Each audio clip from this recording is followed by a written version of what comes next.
I'm Mackenzie Cox. I'm an artist, an illustrator, an author. I paint. I started off when I was younger, painting and drawing. The first summer after I was born, I spent a lot of time with my grandpa, who's an accountant, and he wrote with a pencil, and I watched him write with a pencil, and I actually learned really young how to actually hold the pencil and use a pencil. My mom says I was about 10 or 11 months when I started using a pencil, which was crazy. And since then I've always had a love for art, and they put me in dance classes. I enjoyed my dance classes. I've always found when they gave me something new supplies-wise to try, I would take it. And it wouldn't always go well the first time, of course. There's trial and error, and sometimes I would get new supplies from my parents as gifts, and I like watercolor. I've never liked watercolor, but now it's something that I use a lot. So they gave me watercolor, and I never liked using watercolor. I thought it was messy and it would go all over the place. My mom's like, you'll like it eventually if you kept trying it. I kept at it and kept practicing, just as any medium in any practice you would keep practicing. And I eventually did get good at watercolor, and my mom always tells me, see, I told you. Watercolor is something that I've fallen in love with, same as acrylic. Growing up, my art classes in elementary school, they were good. I'd always get so frustrated with the kids around me because they weren't taking it as seriously as I wanted to. And I had some art teachers that would put me at my own little station with my own stuff because they saw how passionate I was about it, how much I wanted to work hard at it.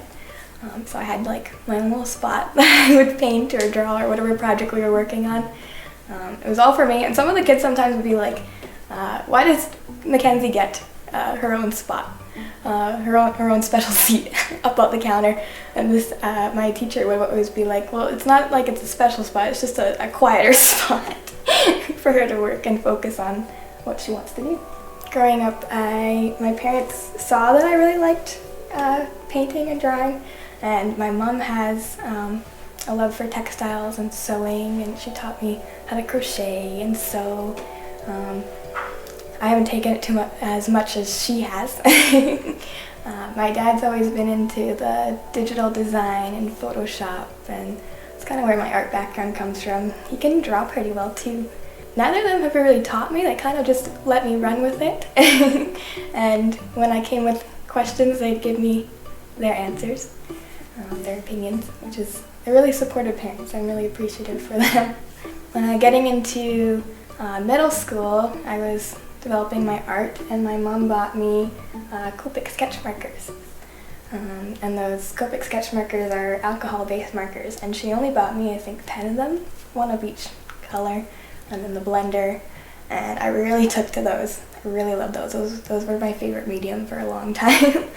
And I ended up writing my first book with those ones, with the Copic sketch markers. Stepping into middle school, I was still shy and didn't raise my hand. In elementary school and middle school, I was always told, Mackenzie needs to raise her hand, and we like to hear from her, but we'd like to hear from her more. And it wasn't that I wasn't doing poorly in school or I didn't have any friends, it's just I didn't like to talk or express myself. I was a very quiet kid growing up, stuck in my own little paint world. Getting into high school, though, I started coming out of my shell a little bit. I think there was a pressure of starting new and actually letting myself be me that year. And I had some really great teachers moving from grade 8 to grade 9 that helped me come out of my comfort zones a little bit better. As artists, I think we're always presenting, we're always sharing our work, we're always trying to put ourselves out there. And I found stepping into grade 9, me wanting to go with a more art and teaching background, maybe writing, I didn't know yet. I knew that I would have to build up some confidence to be able to share that work.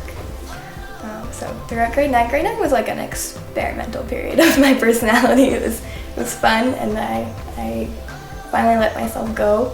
And by grade 10, we were pitched in grade 10 a new program they were giving to our high school, and it was They called it the Academy program, and it consisted of 4 teachers. There was an art program, a drama program, a band music program, and then there was mechatronics, which was like robots and stuff, which I would have never stepped into that one.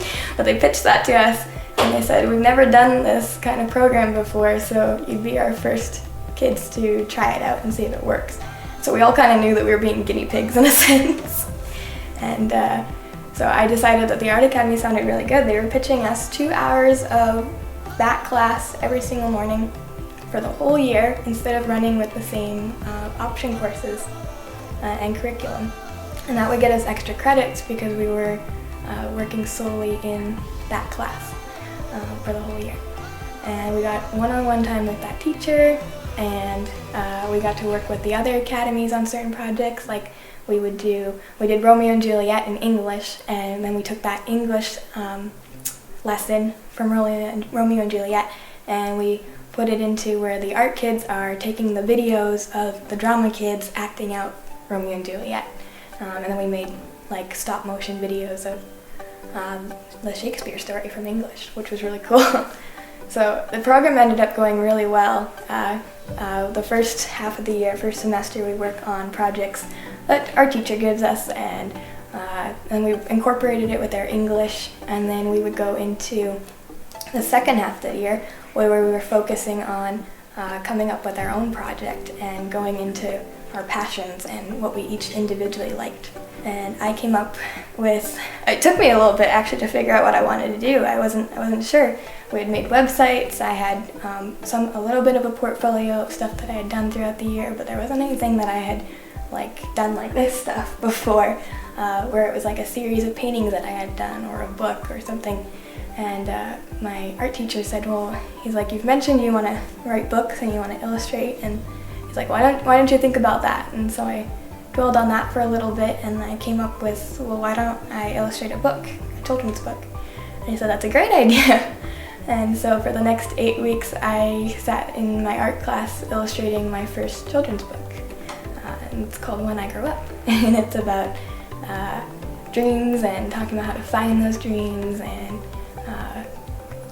having other people support those dreams, and being a supportive community around people talking about goals and stuff they want to do. And it's got a big metaphor for kids, but I also find that the story is for adults too, to read and realize that their kids' dreams and goals matter, and you need to support them in that. So I wrote my first book, and I wrote out the story, and then I only wrote it roughly. I drew all the illustrations over that 8 weeks, and then I had to work faster than everyone else to get it to an actual copy before we presented it the 2 or 3 weeks after we had that project. So I wrote the book, and it was just a rough, and then after I did the illustrations, I went back and rewrote the book, and then I got my peers to edit it, my teachers to edit it, and I didn't have an editor to pay to fix it, so I just had my community help me in making it into the book it is, and I'm really thankful for that community of people. I ended up publishing through a company online. It was just like a photo printing company. They would make photo album books just to get 2 copies, one for my art teacher and one for me. And I saw it, and it was that all of a sudden, like, we got it in the mail, and he took photos of me with it, and I saw it, and it was like that moment of I want to keep doing this, and I want to keep on making more books, and I want more from it. So with that, I took it further than my art classroom, further than high school, further than anything, and I ended up trying to reach out to literacy agents to try and get my book published. And that was that was a dead end. I think I reached out to almost 100 literacy agents with queries, and I even researched how to do a query letter and all of that. And each time, sometimes I got a response back, and it was a kind response. Sometimes it was a robot answering me, telling me that they didn't want my story right now. The responses that I did get back were nice. They told me to keep going with it. But that they couldn't take on a project that was so new, and they couldn't take on a new author, a new illustrator. And then there was some that wanted the illustrations, but not the writing. And some wanted the writing, but not the illustrations. And that was a no-go for me. I wanted them to be together. Eventually I gave up on that. I gave up on sending out query letters, and I said, I'm going to do this my own way. I'm going to self-publish. And that was a beast in itself. I had nowhere, I didn't have any idea where to start. I had no research on that. So it took a few months after my grade 10 year of research, and my parents were helping me, and even my teachers were trying to help me get it self-published and at least up onto like Amazon where people could buy it. And then I could have more copies of it, because so many people wanted at least a copy of my project, my book. And at that point it was only a project. It wasn't really, I didn't take it anything further yet. So I took my book and I researched a bunch of online self-publishing companies, and I figured out which one was best for what I was doing based on what I could find out. And I ended up going with a company called Ingram Spark, and they let self-published authors and illustrators put their work up, and then they put it to Amazon and Barnes and Nobles and all the online bookstores. Your book goes up for a price, and you can kind of control that price, not always. You can kind of control the price of what you can make back from that too, which is pretty cool. So my book went up beginning of my grade 11 year onto Amazon, which was really cool. And all of my friends were like, oh, I have to stay friends with you because you're going to be famous one day. So if you're famous one day, then I'll get the royalties and liberties from that. And I was like, I don't know if I'll be famous one day. I'm like, I just wrote a book. I just illustrated a book, which is still a feat in itself. It's just something that I wanted to do, and I loved to do. It was a project initially. Going into my grade 11 year, I started painting, and for my passion project for that year with the Academy, I did 6 large paintings. They're huge 24 by 24 inch paintings, and I started actually doing the first one, and I pitched it to my art teacher, and I told him what I wanted. I said I wanted something kids are going to look at and think are fun, because I really love kids, and I love I have jobs working with kids. My work is working with kids. So I wanted something fun and bright, something that kids would want to look at, something that would grab people's attention. I wanted to use textures, so like tissue paper and beads and glitter and all of the extra things that you could add to a painting, or that you wouldn't normally add to a painting. And then I told them that I wanted it to be landscapes, and kind of surreal landscapes, because they weren't going to follow anything you would see in real life. And he was kind of confused by this pitch. He's like, I don't think I'm seeing what you're seeing. And I told him, oh, just let me do it. That's not really how a pitch goes, but I'm like, oh, just let me do it, I'll show you. And he's like, okay, I trust you. So we got the canvases and I primed them, and I started working on the first one, and I was laying all the colors out. I laid all the colors out, and with art you kind of have to lay the color down first before you add all the details in, and you got to work from the back to the front. So I laid all the colors out, and he went, wow, that's really bright. And I was like, yeah, that's what I wanted. He's like, okay. And then the next day I came in and I started adding a little bit more detail. And he came over to me, and I was painting clouds. And he's like, you're gonna make that fluffier, right? And he's like, I can show you how to do that. And he wanted to show me how to dry brush, how to make my clouds look a little fluffier, but I had made them look more cartoonish, more illustrated, really round humps, and just a block of color. And I told him, no, Mr. Gray, I'm like, I don't want it fluffy. I don't want fluffy clouds. I want the bright, bold color. I want it to look like a Dr. Seuss book. And he's like, I'm still not understanding what you mean. And he was already a little bit shocked that I wasn't using a reference of a landscape or a photo that I had taken, because he's all about using something from real life and other photos. And I told him, no, this is from my head. I'm just coming up with this on the spot here. And he's like, okay. He's like, I'll back off. I'll let you do your thing. And he did. He let my stubbornness take over. He let me do my thing. And then he came back a few days later to finally chat with me about my project and what I had so far completed. And it was this huge cartoon, Dr. Seuss looking, crazy truffle-a-tree world. And he's like, that is not what I thought you were doing. He's like, but it's good. It's really good. And he thought it was cool. He's like, it's not something I would paint or hang up. He's like, but I like it. And I'm like, is that a compliment, Mr. Gray? Is that really a compliment? I ended up doing the rest of the paintings, and he helped here and there. Like, he helped me with the water. He helped me figuring out which mediums to put on top of it, like the extra mediums I was using, like tissue paper to make the trees. But he kind of let me run with it because he wasn't quite sure what I was doing with it.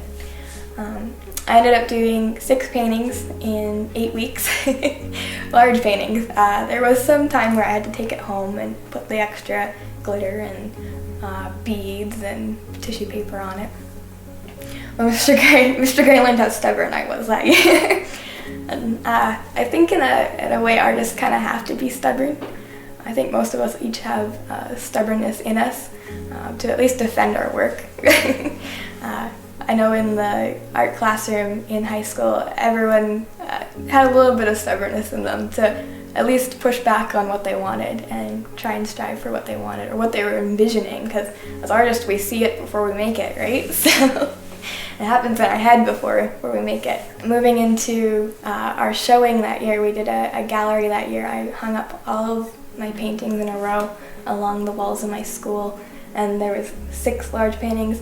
And the whole night, every time people were coming up to ask me about them, I just in turn took it back and asked them which was their favorite, because each one had a different color scheme. So one was blues and purples, and the next one over would be pinks and oranges, and the one after that I would do like red, blue, green, and there was an entirely pastel one, which everyone liked a different one, which I liked. There was no one that stood out that was everyone's favorite. It was everyone liked a different set. I found out that night that everyone has like their own colors in their head that they like the best. Whereas I had a painting that I liked the best, and it was the pinks and yellows and oranges, which was really cool. It was a fun night. The Academy gave us a lot of opportunities to do like galleries, and it was not pretending to be artists. We were working as artists, but we got a little insight into the world of showing your art off, taking photos of it, working towards pitching it, and advertising the events. I learned a lot from there. In my grade 12 year, I decided for my project at the end of the year would be to make a second book, and I ended up illustrating my second book called What Makes Me Special. And I had already seen, starting out with that project, how much I had already improved in both writing an idea and my illustrating, my drawing. So with both those books, I did the first one with Copic sketch markers, and then felt line marker, like a black felt tip. And I did like forest animals for the first one, and for the second one I did full-on watercolor.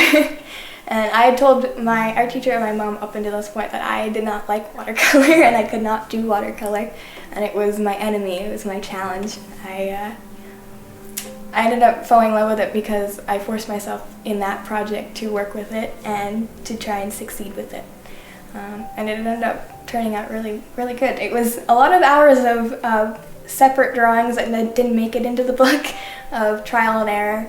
I had to learn for that one because I wanted this Northern Lights picture. I had to learn for that one how to paint Northern Lights with watercolor, which was not easy.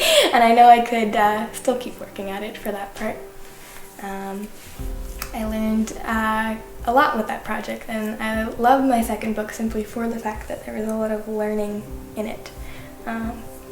I ended up doing my book for the first, my second book in the Academy for the first 6 weeks, and then we got cut off because of the pandemic, and I ended up finishing the book at home, and then self-publishing and doing the same thing I did with the first one, buying copies of it, giving it out to family members, putting it up on Amazon.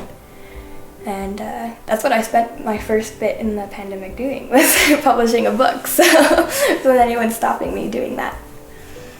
After that book, things kind of took lift off, and it kind of took me with it. I didn't have to go with it, but it took me with it, opportunities started coming up.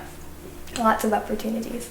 I started getting people asking me to do their projects and hiring me to paint paintings, and I had Airdrie Life from my city started coming after me for photos and interviews and articles, which was really cool. I did a lot of articles, a lot of camera work, a lot of talking to people about some of the same stuff usually, but they all wanted their own article. So I ended up getting an award. I ended up publishing another book with another author. It's called Baby Bunny Boing and the Welcome Party. Which was a really cool project. I actually learned about how illustrators should be how a contract should work between an author and an illustrator, and another third party too that's hiring these two people to do this project. I learned a lot from that project because there was a contract in between that I had never had to work with another author before. It was always I'm the author and then I'm working with myself with the illustrations. So working with another author, it was incredible. I loved putting pictures to someone else's words and making their story come to life. I loved it. It was super fun. I fell in love with it, and I have not wanted to go back to doing anything else. I just want to paint and illustrate for people. I know I want to illustrate for myself still and write books still. After this book though with Baby Bunny Boing, more opportunities started coming up. And it's kind of like you gotta kind of pick and choose at that point. I'm like, which one is going to give me recognition here? Which one's going to help people see my digital art? Which one's going to help more authors see that I can illustrate for them? And past this point, I've been able to already have another author reach out to me, and we've started working on another book, which is really cool. I wanted to go to school after high school. I've always said that I would go to school, and my whole family has always said, "Oh yeah, Kenzie's going to school. She's going to be a kindergarten teacher," is what I had dreamed of since I started high school. That was kind of where I was going when I was starting high school. As a kindergarten teacher. Everyone knows I work with kids, and I love working with kids.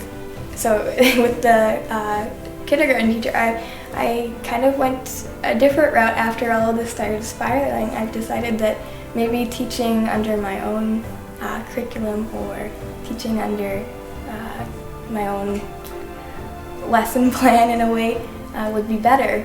I'm thinking that maybe teaching art is what I'd like to do instead, and illustrating for authors is something I've really fallen in love with. Illustrating in period, I've really fallen in love with. I've decided maybe instead of schooling right now that maybe I start working on a business and start my own business in teaching art and art summer camps.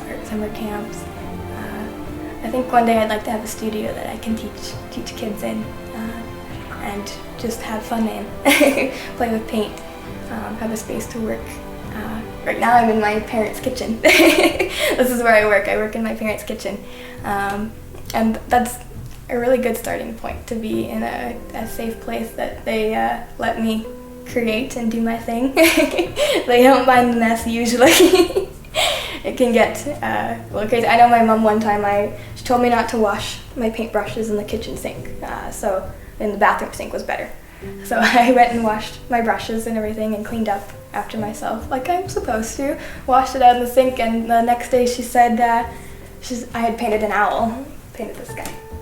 And painted an owl, and she found the same colors of the owl that was in the sink still, and she said, "Whoever painted the owl needs to come clean up the owl," because apparently they were still paint in the sink. Thanks for taking the time to listen to my story and learn about me as an artist. I'm Macki Makes, and I'll see you around.